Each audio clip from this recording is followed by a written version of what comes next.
Dear friends, welcome to this video.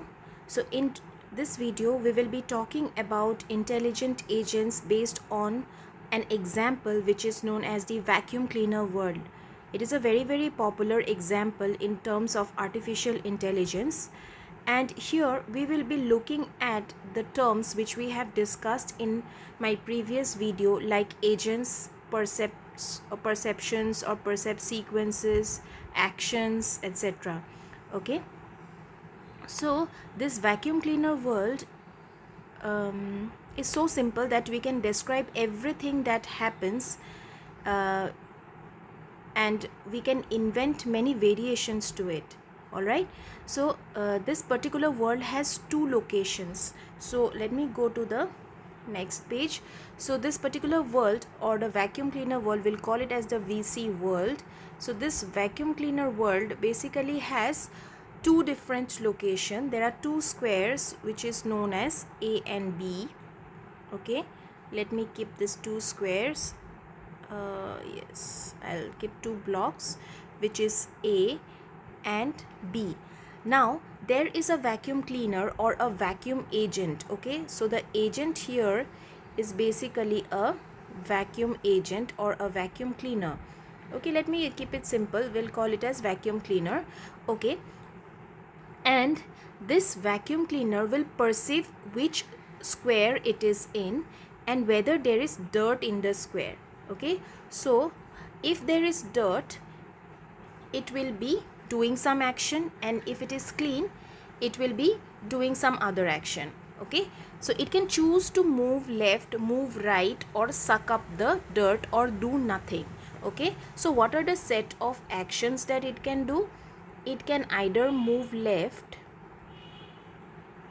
or move right, or clean the dirt, or do nothing. All right, so these are the actions which it can do, right? And now here we will talk about the percept sequences, as well as the different actions based on those percept sequences, and we will also be defining a very simple agent function. Okay, so let us keep this agent function in a way, like let us name this agent function as clean up. Okay, so cleanup is the agent function, and this agent function will be defined in something like this: that if the current square is empty, or if the current block is dirty,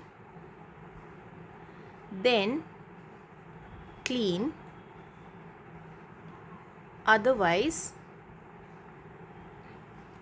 move to the next block.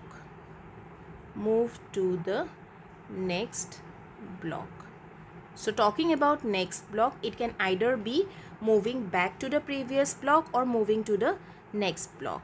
Okay, so if we are looking into this problem, so this A and B, essentially I will draw some let's say dirt here. Okay, so there are certain dirty things here, and I have the vacuum cleaner which is in block A, and now my agent is the vacuum cleaner. The actions that it can do is this, and whatever will be the whatever would be the agent function, that is clean up, will have the following definition: that if current block is dirty, then clean, otherwise it will move to the next block. Now if we are generating a tabulation of it, okay, let me create a small table of it where it will have percept sequence as well as the related action to it. Okay, then I can generate a table based on these two things. Okay, and how are these two correlated? With the help of the clean up method or clean up function, something which we have already defined here. Okay, so through my clean up function, it will be getting realized. So what would be the percept sequence? Initially, where was my vacuum cleaner? In block A, right? So we will start from block A. So now initially, if the block A, let us assume that block A is clean, so what would be the action it would be doing? So if it is if it is clean, then it will do nothing, and then it will move right. Okay, so if it A is clean, then it will move right. Okay, now if A is dirty, so what it will do? It will simply clean. Okay, so clean dirt, the second one will be executed. Clean the dirt. All right, now in what stage now the let me draw it in a very miniature way here so that it becomes easy for us to understand. Okay, in block A and block B, so initially my vacuum cleaner was here.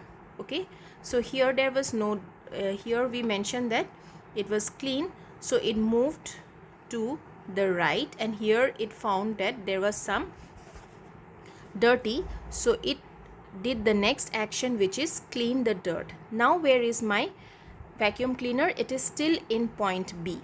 Okay, so if I am doing this, it is now in B. So position of the vacuum cleaner, here it was in A to B, right? And where is this now? Where is the second point after the execution of the second action? So my vacuum cleaner will be in point B. Okay, now after point B, again there will be a percept sequence saying that B is clean. Okay, so B is clean, then it will move left to check. Okay, move left to check if A is also clean. Okay, so now the vacuum cleaner will come here. Okay, so if it is coming here, then what will be the position of the vacuum cleaner? From B to A. Now let me say that I have dirt here accumulated in A block also. Then what it will be doing? It will be cleaning it up.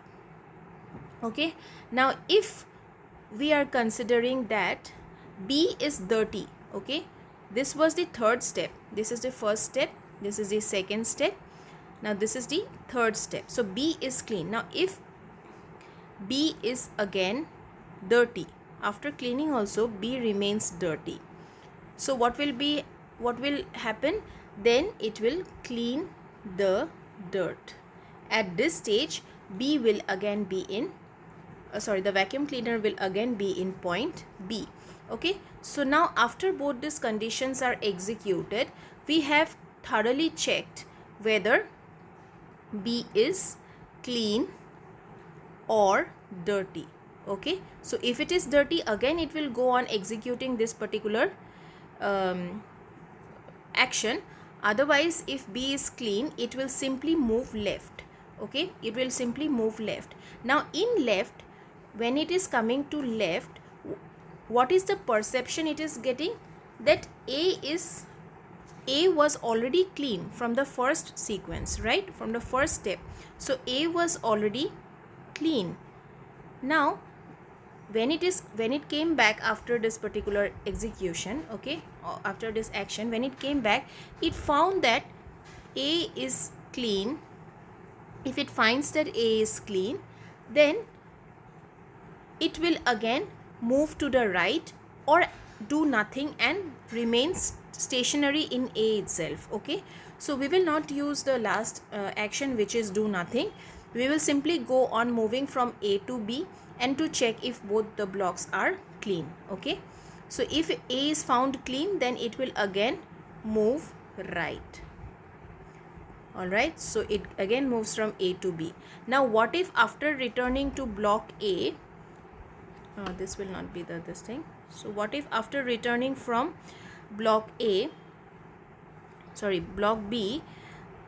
the vacuum cleaner finds that initially it was clean, which is represented here. After some time it got dirty. So what it will do? it will simply clean the dirt. Okay, and it will remain in block A. Okay, so likewise it will go on executing each and every condition twice to find out if the room is clean or dirty. Okay, after these conditions are executed, it will move to the next block to find out if it is clean or dirty. Now this is the original perception which I got from block A. This, let me use a different color. Okay, so this is the original perception which I am getting from the vacuum cleaner. The first step, after some time I am getting this, okay, that A is clean or A is dirty. So this is the next perception I am getting about this particular block. Okay, so this collectively, all the perceptions collectively will form the percept sequence. Okay, if it is moving back and I am simply getting this particular perception at this point of time, let's say at t naught is equal to 0 I got this, and at t is equal to 1 I got this. Now t naught and t1 collectively will be forming the percept sequence, and this is actually used in order to generate the action. Simply either t naught or t1 will not be used, both of them needs to be used. Likewise, if we have multiple number of perceptions, then multiple number of sequences would be used in order to generate the action. That means we cannot take action based on just one simple input. Okay, so this is all about your vacuum cleaner world, and how the various properties like of an agent, like the percept or percept sequences, then how the actions are defined, how the agent function is defined. So this is the agent function.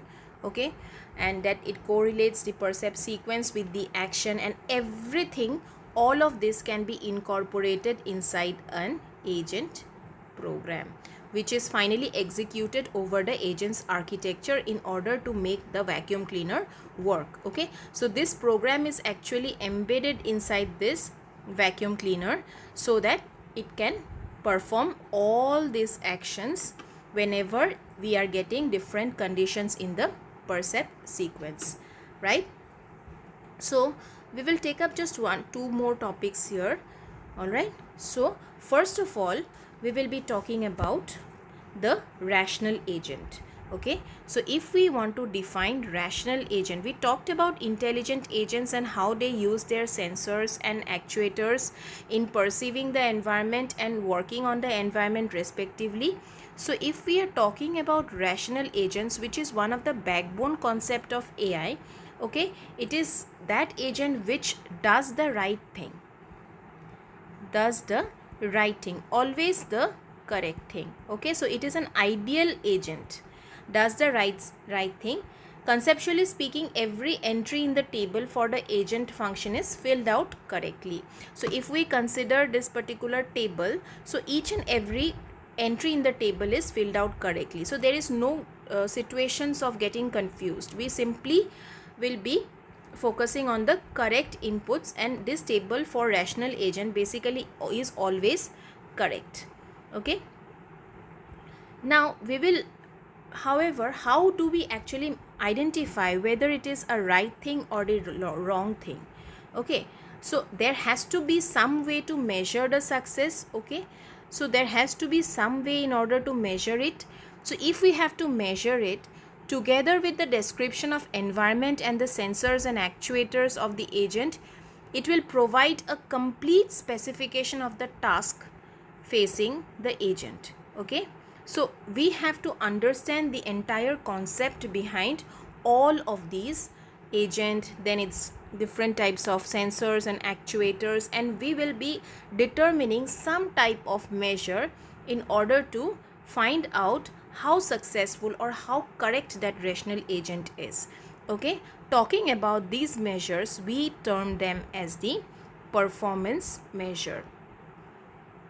Okay, we term them as performance measures. So this is also a very important concept as far as an agent is concerned, and it embodies a criteria. Okay, it embodies a criteria of success of an agent's behavior. Criteria of success of an agent's behavior. Okay, so how successful was the agent? All right, so when an agent is basically incorporated or implemented in an environment, it generates a sequence of actions according to the different perception it receives. Up till now, I think all of us agreed to this point. This sequence of actions causes the environment to go through a sequence of states. Okay, now if the sequence is desirable, that means the agent has performed well, and if it is not desirable, then the agent has not performed well. If we consider the previous action or previous table, just look into this table carefully. Initially when A was clean, okay, it is going to B, and it found out that B is dirty and it cleaned it up, and what it did, it was simply staying on B to find out if B is again clean or dirty. So that step in between, step number 3 in between, was not very much necessary to determine, because it has just cleaned up that particular room. So that means that room is already clean, so it could simply skip the step number 3 and move to step number 4. So that was one of the very ideal way of performing this vacuum cleaner world program, but instead it made doubly sure whether the room that it already cleaned was clean or it got dirty again, right? So if you feel that this situation should have been incorporated in your program, and while incorporating that, maybe my program would become bigger or it would take more time, so that was not a very desirable change in that particular program. Okay, so that means it has not performed well. All right, the agent has not performed well. So likewise, how do we now find out whether the agent has performed well or not? Okay, for that we will insist on an objective performance measure. Okay, so we will be having an objective performance measure so that we can actually find out how well our agent has performed. Okay, so if we are considering the vacuum cleaner agent from that example, we might propose a performance measure by the amount of dirt which is cleaned up in a single 8-hour shift. Okay, with a rational agent, of course, what you ask for is what you get. Okay, so a rational agent can maximize its performance measure by cleaning up the dirt and dumping it all on the floor, then cleaning it up again, and so on. So it can have a multiple number of function associated. Okay, so whatever it has sucked up from room A, it can throw it on room B, and whatever it has sucked up from room B, it can throw it on room A and go on cleaning it again and again. Okay, to realize its actions, but that is not necessary. So what we could have done is we could have rewarded the agent for having a clean floor. Okay, so we could have rewarded it or awarded it with a point. Okay, so or like, let's say, because if we do the minimum number of actions with that particular vacuum cleaner, less amount of electricity would be consumed. There would be no noise, no excessive noise which would be produced, right? So we could have rewarded 1 point for each clean block for that particular vacuum cleaner, right? So likewise, we can introduce different rewarding schemes or awarding schemes in order to find out what would be the best possible action at that point of time. So whenever it opts for a correct option, it gets 1 point. Okay, whenever it gets a wrong option, it gets 0 points. So likewise, after a certain time, when we total it up, we can actually find out that out of, let's say, 100, how much did my vacuum cleaner score. Okay, so if it is scoring well, that means it is performing well. So these are certain performance measures you can associate with a rational agent or in an agent, of course. But however, you have to understand that whenever you are doing this, all the conditions also needs to be checked. Okay, and the selection of a performance measure is not very easy. All right, so if let's say I use two different agents or two different vacuum cleaners in the same room, the time consumed would be very less. However, the more amount of electricity and noise produced would be high. So the performance measure will be depending on the objective. Okay, so what is my objective? Whether my objective is to consume less amount of power and more amount of noise, or less amount of noise and more amount of power, so that is up to us. Okay, and based on that we will be formulating an objective, and we will be formulating also a performance measure, which is in the form of maybe rewards or points, in order to find out the actual performance of a particular rational agent.